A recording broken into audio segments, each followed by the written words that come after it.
Dear investors, welcome back to my channel. Members of Congress, I have the high privilege and the distinct honor in presenting to you His Excellency Narendra Modi, Prime Minister of the Republic of India.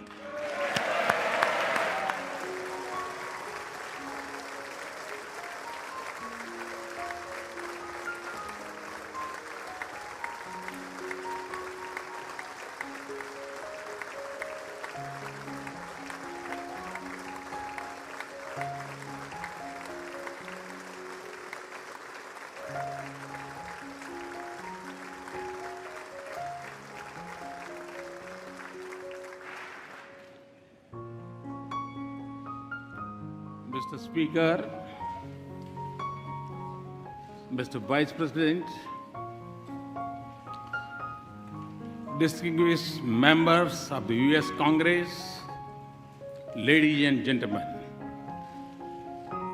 I'm deeply honored by the invitation to address this joint meeting of the U.S. Congress. Thank you, Mr. Speaker, for opening the doors of this magnificent Capitol. This temple of democracy has encouraged and empowered other democracies the world over.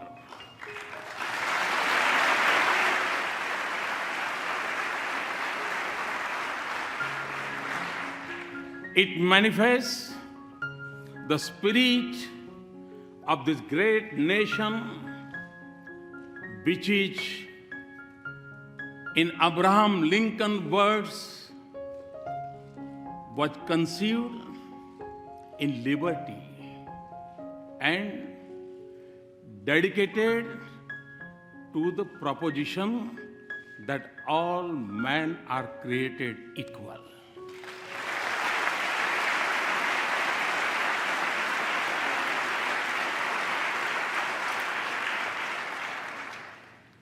In granting me this opportunity, you have honored the world's largest democracy and its 1.25 billion people.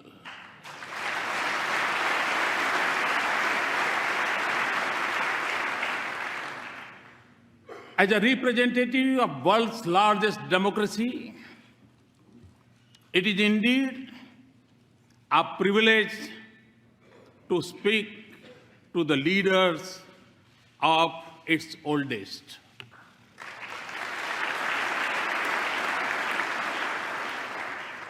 Mr. Speaker, 2 days ago, I began my visit by going to the Arlington National Cemetery, the final resting place of many brave soldiers of this great land.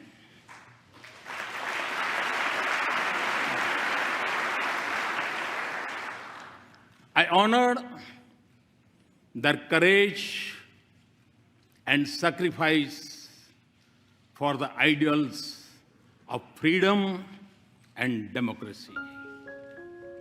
It was also the 72nd anniversary of the D-Day. On that day, thousands from this great country fought to protect the torch of liberty.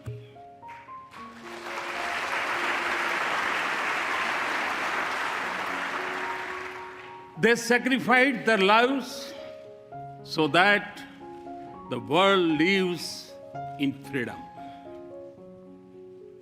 I applaud, India applauds the great sacrifices of the men and women from the land of the free and the home of the brave in service of mankind.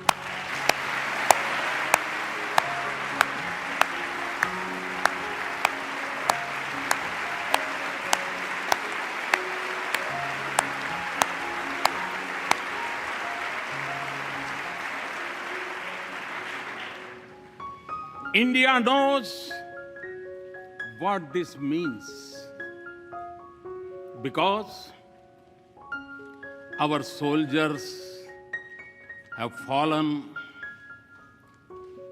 in distant battlefields for the same ideals.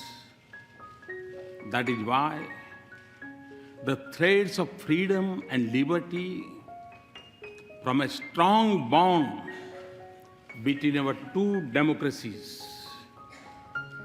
Mr. Speaker,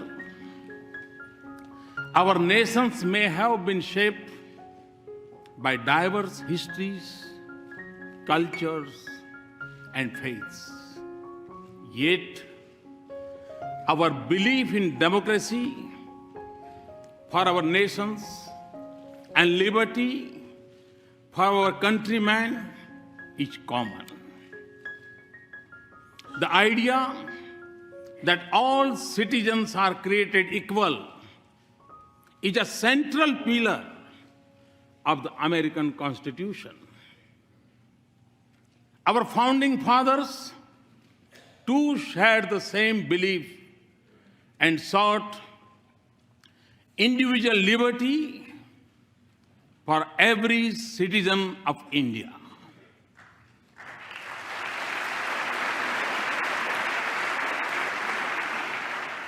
There were many who doubted India when, as a newly independent nation, we repose our faith in democracy.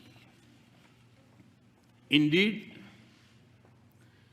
wagers were made on our future, but the people of India did not waver. Our founders created a modern nation with freedom, democracy, and equality at the essence of its soul. And in doing so, they assured that we continue to celebrate our age-old diversity. Today, across its individuals and institutions, in its villages and cities, in its streets and states, are anchored in equal respect for all faiths and in the melody of hundreds of its languages and dialects.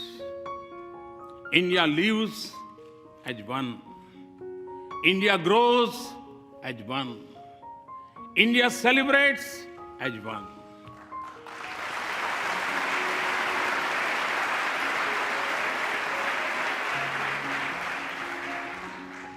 Mr. Speaker, modern India is in its 70th year.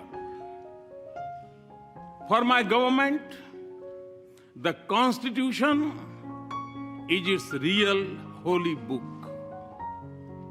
And in that holy book,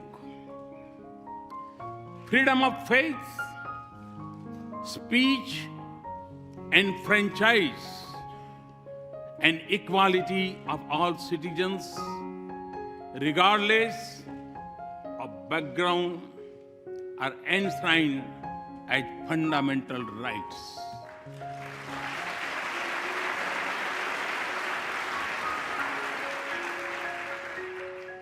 $800 million of my countrymen may exercise the freedom of franchise once every 5 years. But all the 1.25 billion of our citizens have freedom from fear, a freedom they exercise every moment of their lives.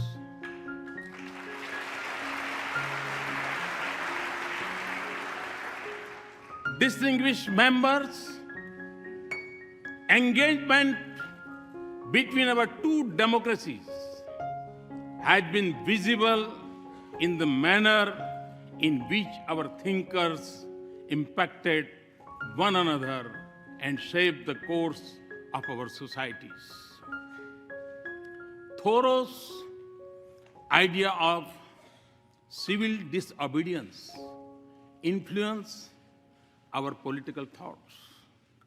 And similarly, the call by the great sage of India, Swami Vivekananda, to embrace humanity was most famously delivered in Chicago.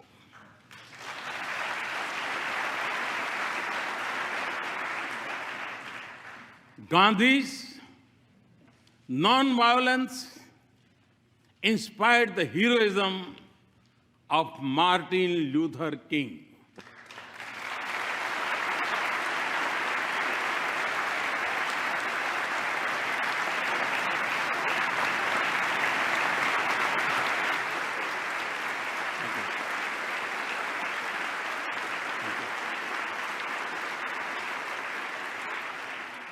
Today, a mere distance of 3 miles separates the Martin Luther King Memorial at Tidal Basin from the statue of Gandhi at Massachusetts Avenue.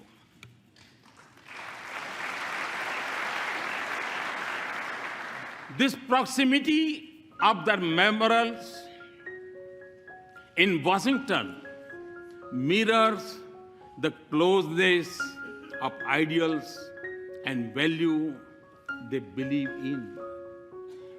The genius of Dr. Bhimrao Babasaheb Ambedkar was nurtured in the years he spent at the Columbia University a century ago.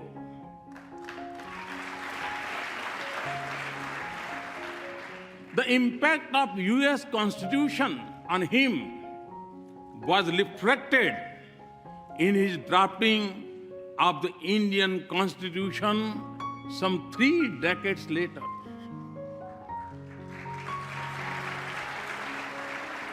Our independence was ignited by the same idealism that fueled your struggle for freedom.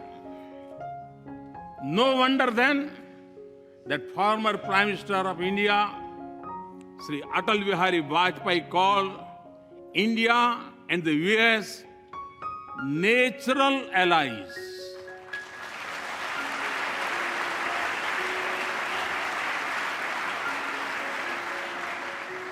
No wonder that the shared ideals and common philosophy of freedom shape the bedrock of our ties.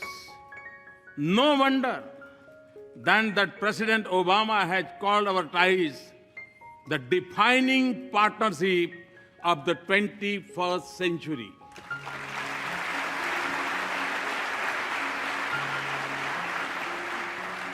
Mr. Speaker, more than 15 years ago, Prime Minister Vajpayee stood here and gave a call to step out of the shadow of hesitation of the past. The pages of our friendship since then tell a remarkable story. Today, our relationship has overcome the hesitations of history.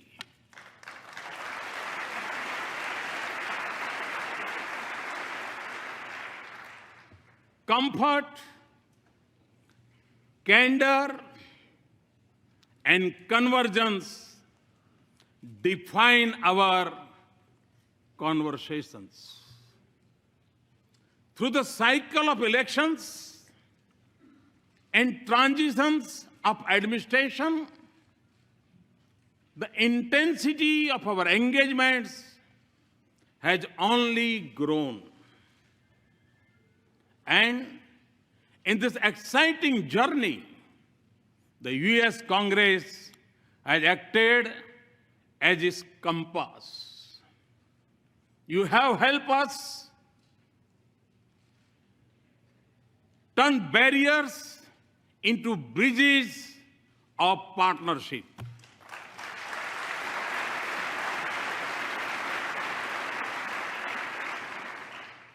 In the fall of 2008, when the Congress passed the India-US Civil Nuclear Cooperation Agreement, it changed the very colors of leaves of our relationship.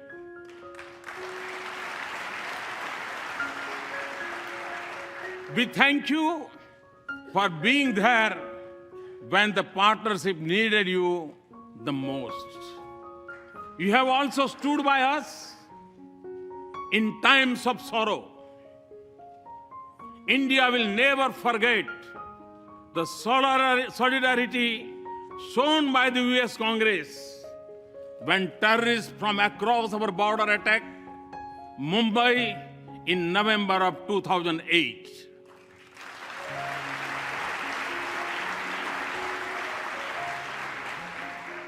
And for this, we are grateful. Mr. Speaker, I'm informed that the working of the US Congress is harmonious.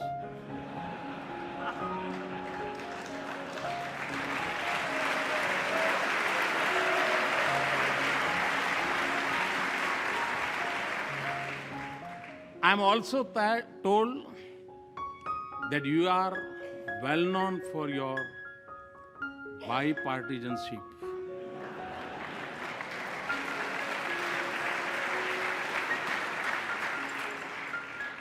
Well, you are not alone.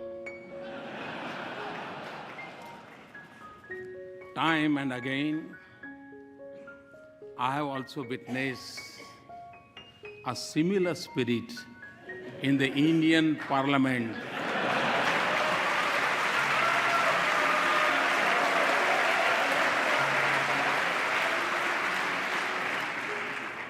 Especially in upper house.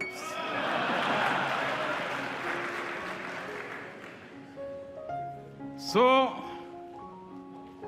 as you can see, we have many shared practices. Mr. Speaker, as this country knows well, every journey has its pioneers. Very early on, they shaped our development partnership, even when our meeting ground was more limited. The genius of Norman Borlaug brought the Green Revolution and food security to my country.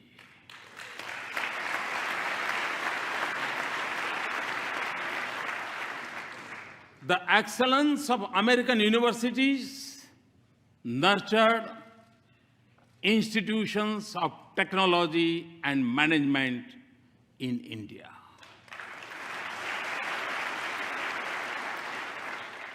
And I could go on, but fast forward to the present. The embrace of our partnership extends to the totality of human endeavor. From the depths of the oceans to the vastness of the space. Our science and technology collaboration continues to help us in cracking the age-old problems in the fields of public health, education, food, and agriculture. Ties of commerce and investment are flourishing. We trade more with the US than with any other nation.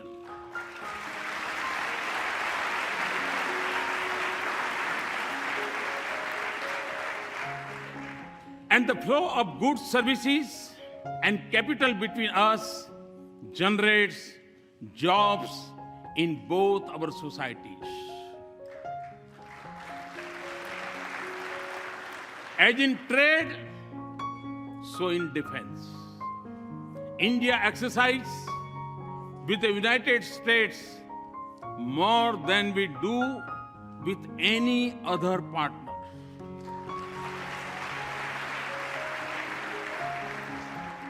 Defense purchases have moved from almost zero to $10 billion in less than a decade.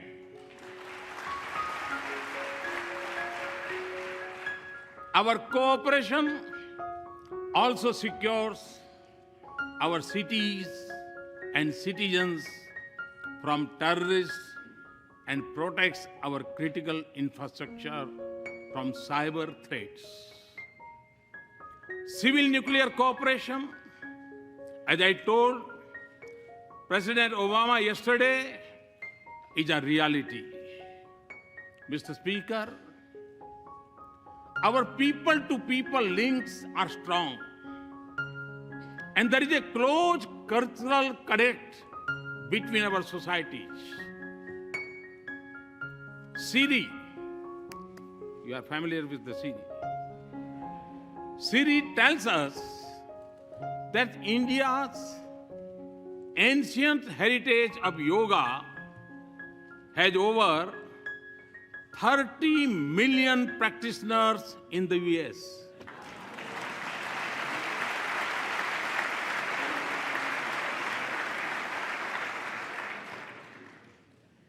It is estimated that more Americans bend for yoga than to throw a curveball. And no, Mr. Speaker, we have not yet claimed intellectual property right on yoga.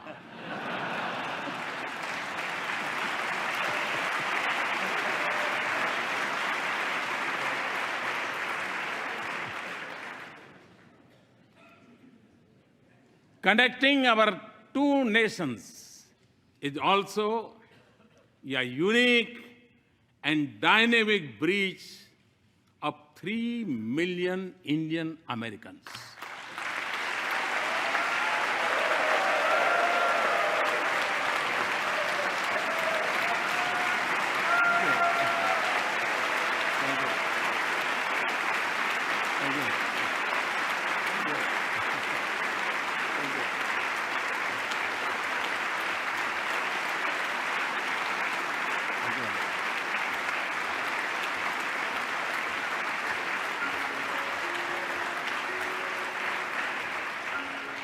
Today,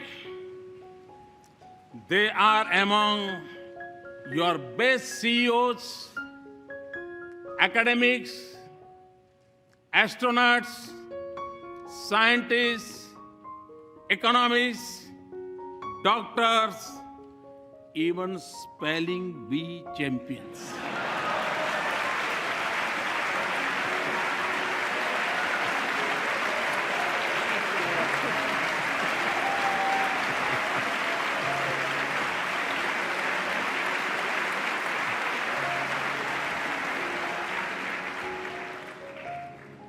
They are your strength. They are also the pride of India.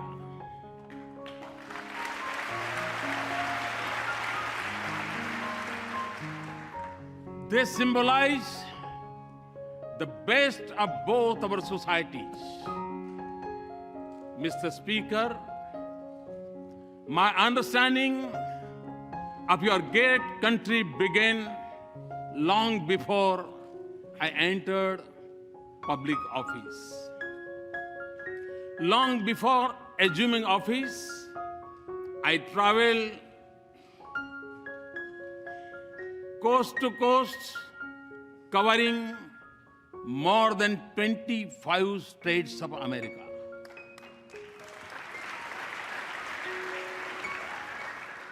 I realized then that the real strength of the US was in the dreams of its people and the boldness of their ambitions.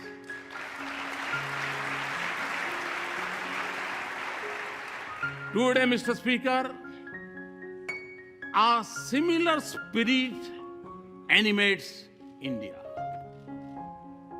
Over 800 million youth are spatially impatient. India is undergoing a profound social and economic change. 1 billion of its citizens are already politically empowered. My dream is to economically empower them through many social and economical transformations, and do so by 2022, the 75th anniversary of India's independence. My to-do list is long and ambitious, but you will understand it includes a vibrant rural economy with a robust farm sector, a roof over each head, and electricity for all households. To skill millions of our youth, build 100 smart cities, have a broadband for 1 billion, and connect our villages to the digital world. And create a 21st century rail, road, and port infrastructure. These are not just aspirations. They are goals to be reached in a finite time frame and to be achieved with a light carbon footprint with greater emphasis on renewables.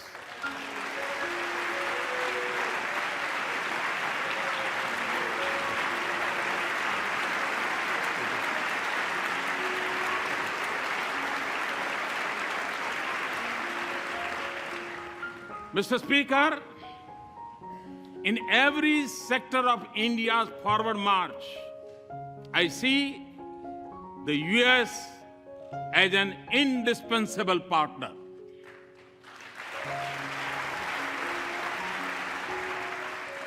Many of you also believe that a stronger and prosperous India is in America's strategic interest.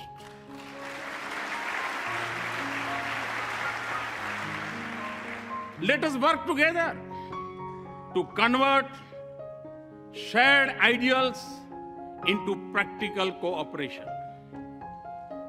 There can be no doubt that in advancing this relationship, both nations stand to gain as the US businesses search for new areas of economic growth, markets for their goods, a pool of skilled resources, and a global locations to produce and manufacture. India could be their ideal partner.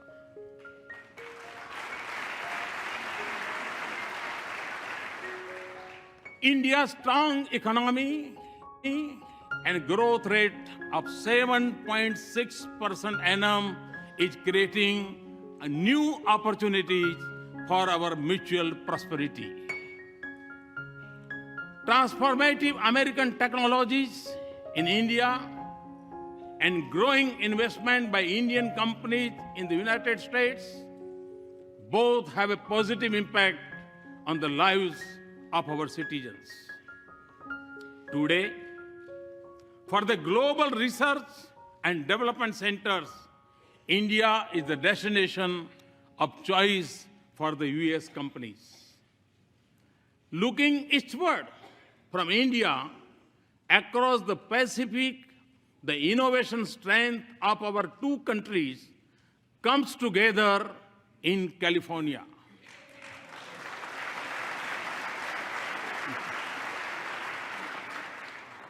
Here, the innovative genius of America and India's intellectual creativity are working to shape new industries of the future.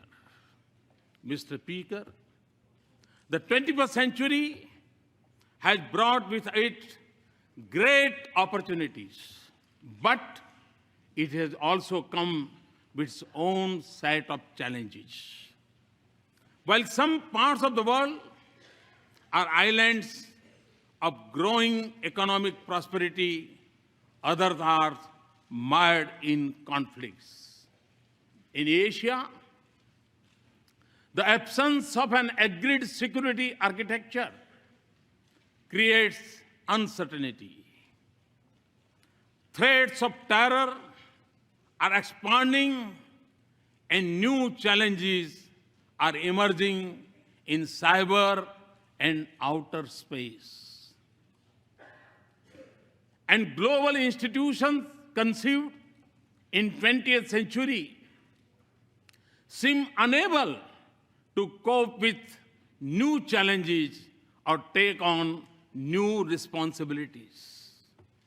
In this world of multiple transitions and economic opportunities, growing uncertainties and political complexities, existing threats and new challenges, our engagement can make a difference by promoting cooperation, not dominance, connectivity, not isolation, inclusive, not exclusive mechanisms, respect for global commons, and above all, for international rules and norms. India is already assuming her responsibilities in securing the Indian Ocean region. A strong India-US partnership can anchor peace, prosperity, and stability from Asia to Africa and from Indian Ocean to the Pacific.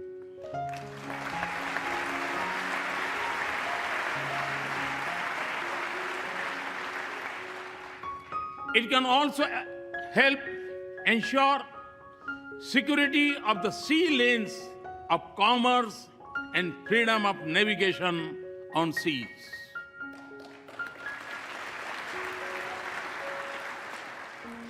But the effectiveness of our cooperation would increase if international institutions frame with the mindset of the 20th century, where they reflect the realistic of today. Mr. Speaker, before arriving in Washington, D.C., I had visited Herat in western Afghanistan to inaugurate Afghan-India Friendship Dam built with Indian assistance.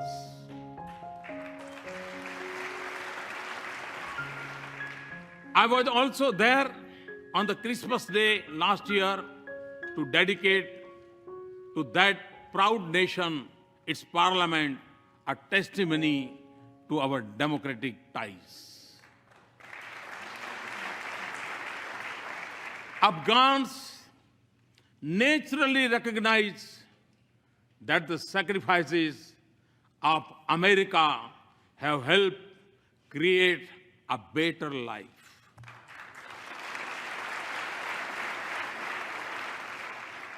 But your contribution in keeping the region safe and secure is deeply appreciated by even beyond.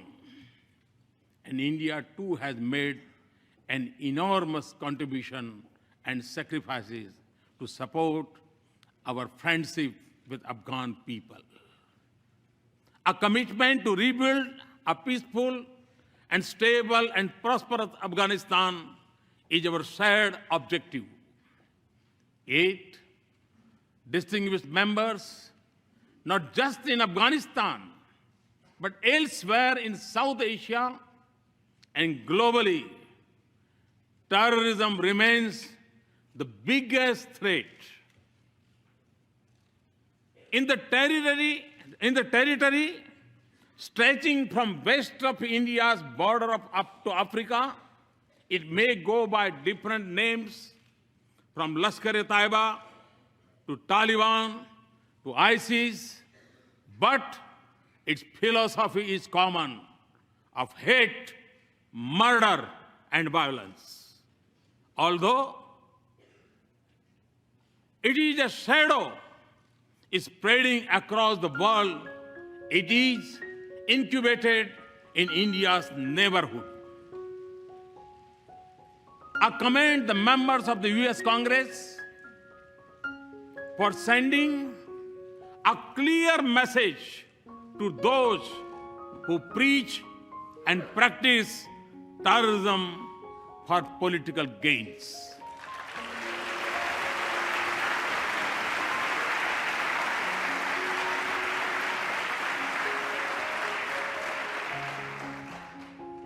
Refusing to reward them is the first step towards holding them accountable for their actions.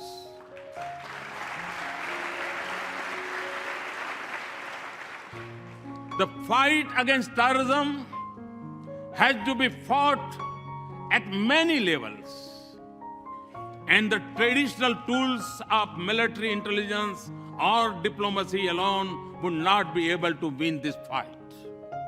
Mr. Speaker, we have both lost civilians and soldiers in combating terrorism. The need of the hour is for us to deepen our security cooperation and base it on a policy that isolates those who harbor, support, and sponsor terrorists.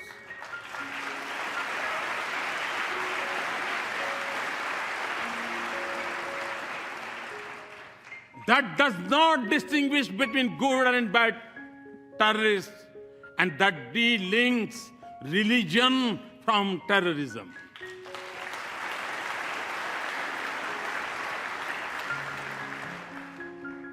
Also, for us to succeed, those who believe in humanity must come together to fight for it as one and speak against this menace in one voice.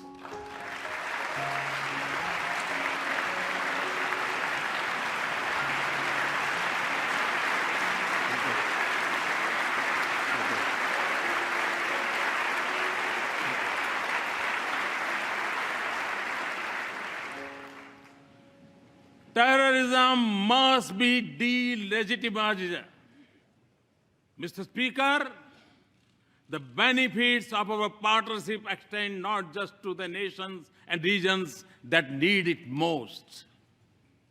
On our own, and by combating our capacities, we are also responding to other global challenges, including when disaster strikes and where humanitarian relief is needed.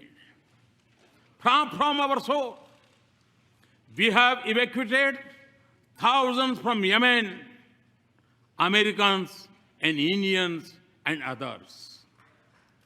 Nearer home, we have the first responders during Nepal's earthquake in the Maldives water crisis, and most recently during landslide in Sri Lanka.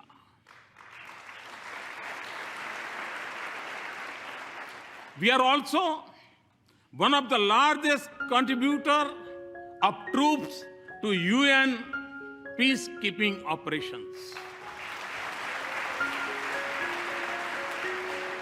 Often, India and the US have combined their strengths in science and technology and innovation to help fight hunger, poverty, disease, and literacy in different parts of the world. The success of our partnership is also opening up new opportunities for learning, security, and development from Asia to Africa. And the protection of environment and caring for the planet is central for our shared vision of a just world.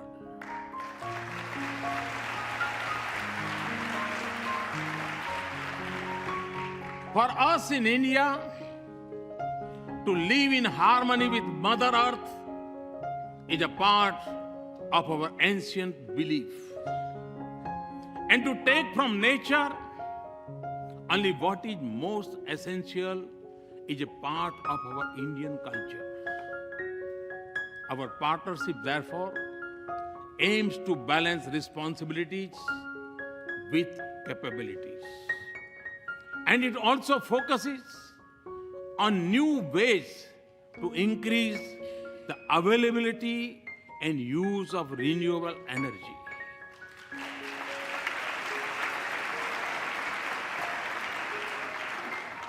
A strong US support for our initiative to form an international solar alliance is one such effort.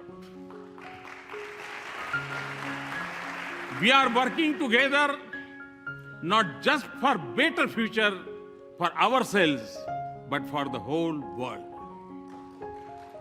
This has also been the goal of our efforts in G20, East Asia summits, and climate change summits.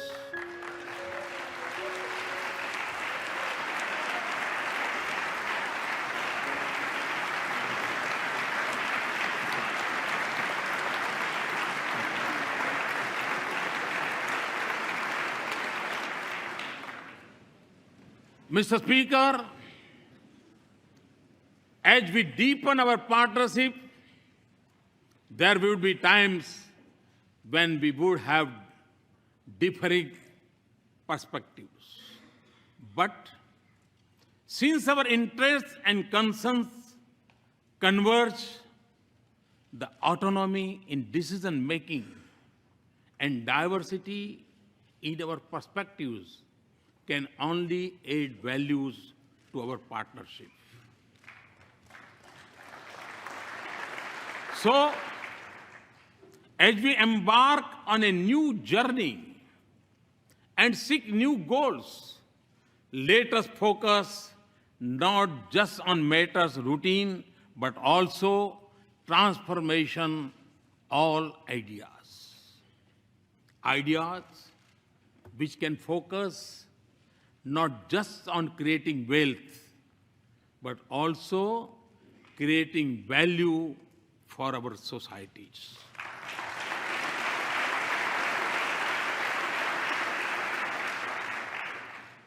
Not just on immediate gains, but also long-term benefits.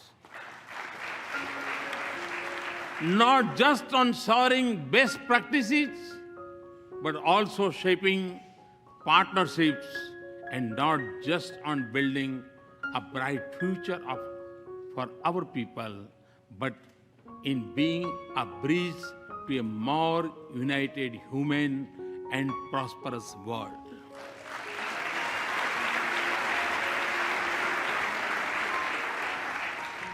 And important for the success of this journey would be a need to view it with new eyes and new sensitivities.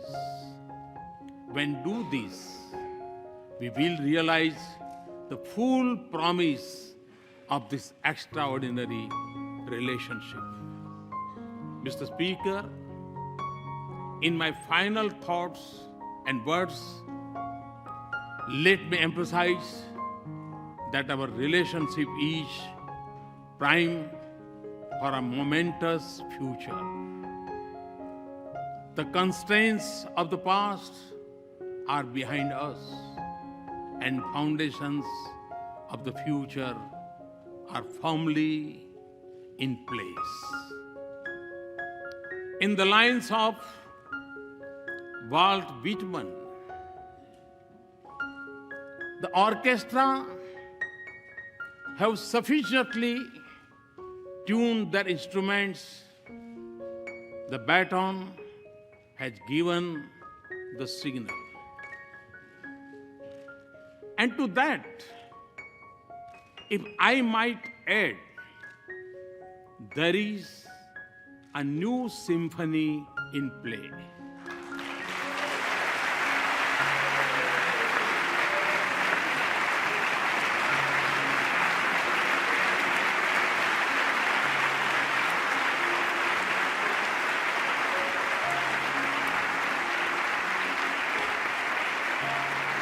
Thank you, Mr. Speaker and Mr. Vice President, distinguished members, for this honor. Thank you very much. Thanks a lot.